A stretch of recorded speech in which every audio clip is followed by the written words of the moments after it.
কাল সন্ধেবেলা বাজার থেকে বাজার করে নিয়ে আসে। তারপর আমি বাজারের ব্যাগ খালি করতে গিয়ে আমার চোখে পড়লো এই বেগুনটাকে দেখেই আমার মনে হলো আজকে বেগুনটার ওপরেই আমার কারুকার্য দেখাতে হবে।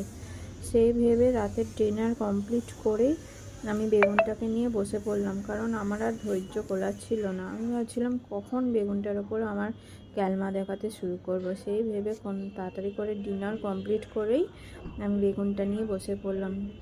আর দেখো, এক হাতে ভিডিও করছি, এক হাতে ডিজাইন করতে গিয়ে হয়তো ডিজাইনটা নড়ে যাচ্ছিলো। তারপরে এই বড় কলকাটা শেষ করে ফেললাম। বড় কলকাটা শেষ করার পর ভাবছি এত বড় বেগুনটা একটা মাত্র কলকা করব। তাই সেই ভেবে পাশে তো দেখো আরও ছোট ছোট কলকা আমি শুরু করছি।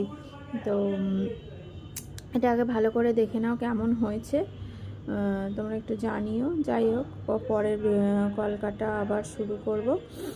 তো ভাবছি কি কলকা করা যায়। এই যে পাশেরটা আমি একটু ফুলের মতন করে করেছি, ফুল কলকা করেছি, মানে টিপের কলকা। যাই টিপ কলকাটা করে আরেকটা তার পাশে ছোট করে নিয়েছি। এবার ভাবছি সব ছোট ছোট টিপের মতো কলকা করব। এবার একটু বড় করে করা যাক ভেবেই একটু বড় করে দেখো এইটাকে করে নিয়েছি। কেমন হয়েছে বলো তো? বেগুনের ওপর তো একটু মোটা মোটা হয়তো কলকাগুলো হয়ে গেছে, সরু সরু আমি আনতে পারছিলাম না, কারণ বেগুনটা তো খুব মানে কি বলবো, সিল্ক টাইপের, সেই জন্য ধরছিল না কলকাগুলো, তাই একটু মোটা মোটা মতো হয়ে গেছে। আর এটা করে নেওয়ার পর এরপরে দেখছি বেগুনটা আরও মানে ফাঁকা ফাঁকা লাগছে, তাই আবার ওই ছোট ছোট কলকাগুলো করে নিলাম।